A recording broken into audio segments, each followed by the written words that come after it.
Assalamualaikum warahmatullahi wabarakatuh.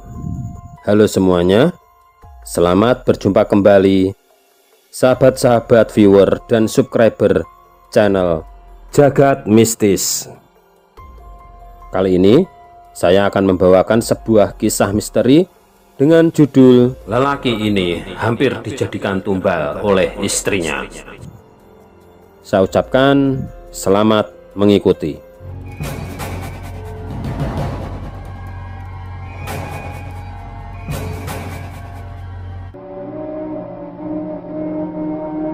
Namaku Heri.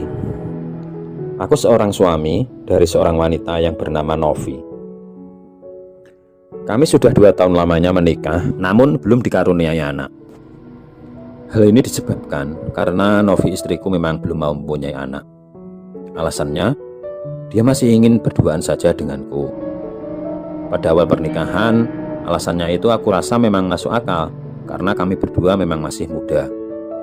Namun seiring berjalannya waktu, setelah 2 tahun lamanya menjalin pernikahan, tentu saja aku ingin mempunyai seorang anak. Namun Novi tetap bersikukuh tidak mau punya anak. Dan alasannya tetap seperti biasanya, alasan yang aku rasa sekarang sudah tidak masuk akal. Namun karena aku sangat mencintai Novi, aku tidak ingin mempermasalahkan hal ini.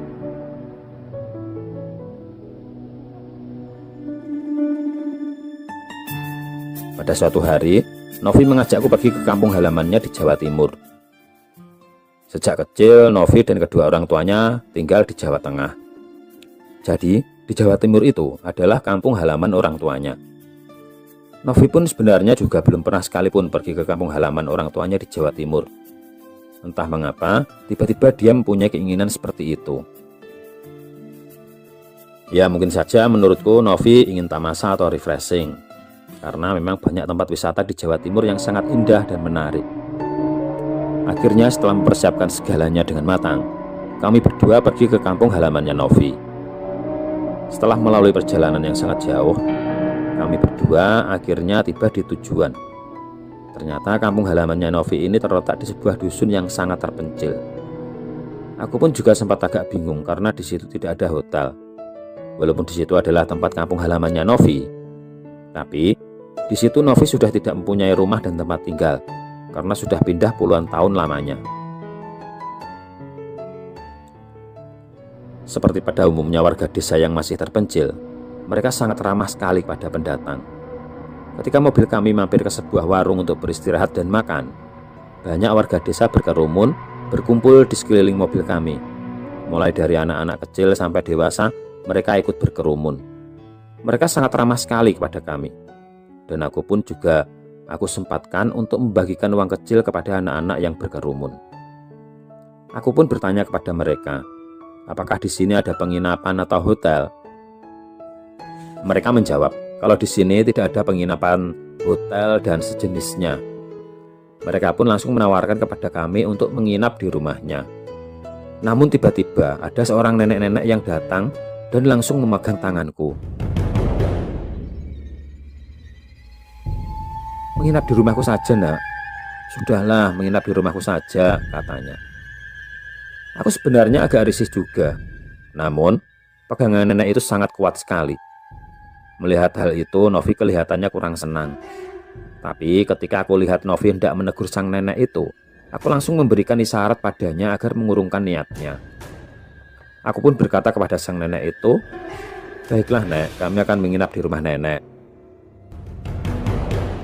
Akhirnya kami berdua berjalan menuju ke rumah nenek itu. Dalam perjalanan ke rumahnya nenek itu, ternyata banyak juga warga desa yang ikut membawakan barang bawaan kami.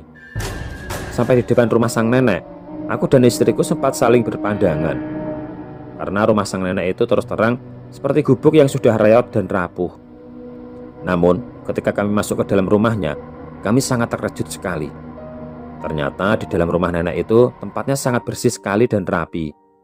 Walaupun di dalamnya tidak ada barang-barang mewah, namun segala sesuatunya sangat nyaman dan enak dipandang. Mulai dari temboknya yang putih bersih walaupun hanya dicat dengan cairan dari gamping. Ruangan di dalam rumah nenek sangat indah, bahkan lantainya yang hanya terbuat dari semen, tapi sangat mengkilap Mungkin saking lamanya dan sering buat duduk dan berbaring sehingga seperti dipoles, menjadi sangat mengkilap sekali lantainya. Setelah makan malam, aku benar-benar merasakan perutku sangat kenyang. Masakan sang nenek benar-benar sangat nikmat. Walaupun hanya nasi tiwul dengan sayur terong dan lauk ikan balur, tapi sang nenek benar-benar memasaknya dengan sangat lezat. Karena kekenyangan, aku pun sangat mengantuk sekali. Namun ketika aku berjalan menuju ke kamar tidur, aku sempat melihat sekelebat bayangan seorang nenek-nenek, tapi bukan nenek pemilik rumah itu. Nenek-nenek yang aku lihat ini rambutnya acak-acakan dan bola matanya putih polos, tidak ada hitamnya. Walaupun wajahnya sangat menakutkan, aku tetap berusaha bersikap ramah kepada nenek-nenek itu. Namun ketika aku dekati, hendak aku ajak bicara, tiba-tiba nenek-nenek itu pergi entah kemana. Pada malam harinya aku bermimpi ditemui oleh nenek-nenek yang sangat menyeramkan itu. Sang nenek itu berkata, "Kembalilah ke rumahmu, cepat, kembalilah ke rumahmu, sebelum terlambat, cepat, kembalilah." Nenek itu terus berkata-kata seperti itu berulang-ulang. Akhirnya aku terbangun dari tidurku. Namun ketika baru mau membuka mataku, sayup-sayup aku sempat melihat istriku mengobrol lewat telepon dengan raut wajah yang sangat serius. Melihat hal itu aku pun sangat penasaran. Aku pun kembali pura-pura masih tertidur. Karena benar-benar penasaran, aku mencoba menguping pembicaraan istriku di telepon. Dan kelihatannya istriku tidak sadar kalau aku sebenarnya tidak tidur. Sayup-sayup aku mendengar kalau istriku berkata seringkali mengucapkan kata-kata tumbal. Kemudian dia juga sering mengatakan kata-kata ambil secepatnya, ambil secepatnya. Aku pun mencoba lebih memperjelas lagi pendengaranku. Sempat aku dengar istriku berkata, "Kenapa tidak aku ambil sekarang saja? Saat ini saat yang tepat." Kenapa dia masih hidup? Seharusnya hari ini dia sudah mati. Aku semakin penasaran, sebenarnya Novi ini sedang membahas apa. Esokan paginya, aku bersikeras mengajak Novi pulang. Sebenarnya Novi tidak mau, tapi dengan tegas, aku tetap ingin mengajak dia pulang. Akhirnya dengan raut wajah terpaksa, dia pun menuruti keinginanku.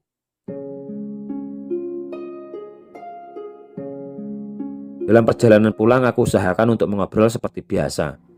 Aku pura-pura tidak tahu dengan apa yang terjadi tadi malam. Bahkan, aku tidak menceritakan mimpiku kepada Novi. Sampai di rumah, karena kelelahan, aku pun langsung tertidur. Di dalam tidurku, kembali aku bermimpi ditemui oleh nenek-nenek yang menyeramkan itu. Nenek-nenek itu kembali berkata, "Kamu itu akan dijadikan tumbal oleh istrimu. Berhati-hatilah. Kamu ini akan dijadikan tumbal." Aku langsung terbangun dan aku lihat di sampingku istriku masih tertidur dengan sangat lelap. Perlahan-lahan aku ambil HP-nya. Namun ketika mau membuka HP-nya, ternyata HP-nya di password. Aku coba menggunakan tanggal ulang tahunnya, tapi HP itu juga belum terbuka.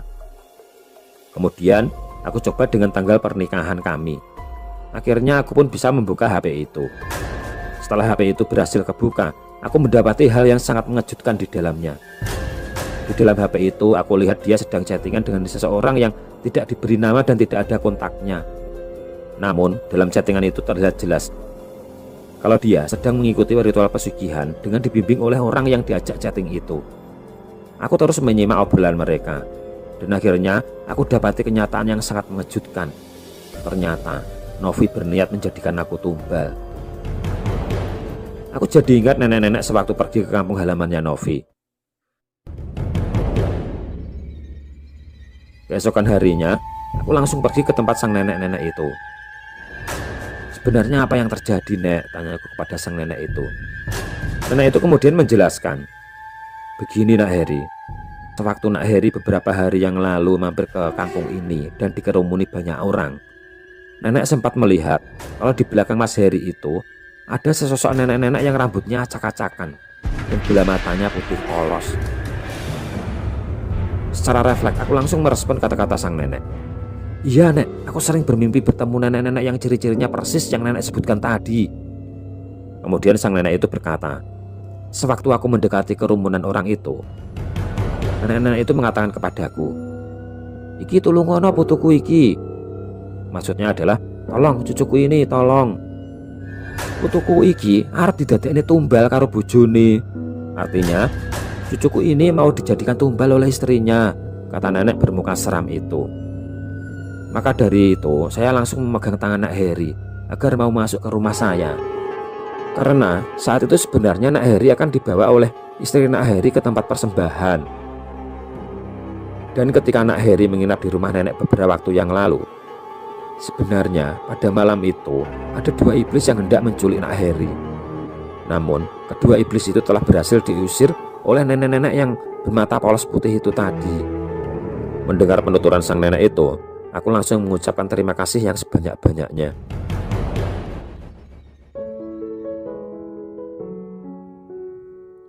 Dan aku pun pamit pulang.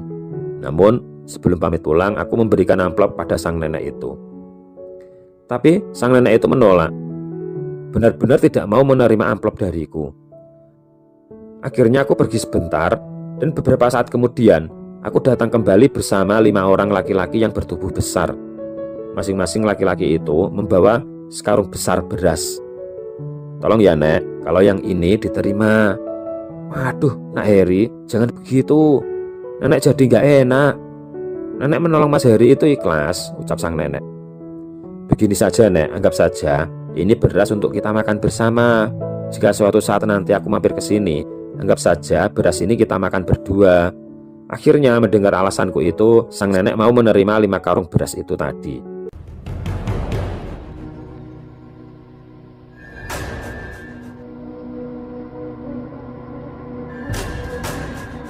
Sampai di rumah, aku langsung menemui Novi. Dan pada saat itu juga, aku langsung menceraikannya. Novi sempat menangis meminta ampun agar jangan diceraikan. Tapi aku sudah tidak peduli. Secinta apapun aku padanya. Tapi begitu tahu apa yang sebenarnya terjadi, aku akan mengubur cintaku ini dalam-dalam. Dan semenjak aku bercerai dengan Novi, aku sudah tidak pernah bertemu lagi dengannya. Entah dia sekarang berada di mana, aku tidak tahu nasibnya. Entah dia itu masih hidup atau tidak, aku juga tidak tahu. Intinya, semenjak aku bercerai dengannya, aku benar-benar tidak tahu kabarnya.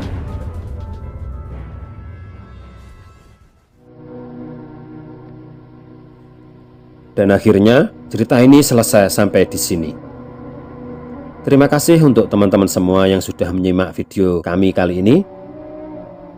Semoga saja kita bisa mengambil sisi positifnya dan membuang jauh-jauh sisi negatifnya. Jangan lupa komen, like, dan subscribe. Sekian dan terima kasih. Semoga bermanfaat. Wassalamualaikum warahmatullahi wabarakatuh.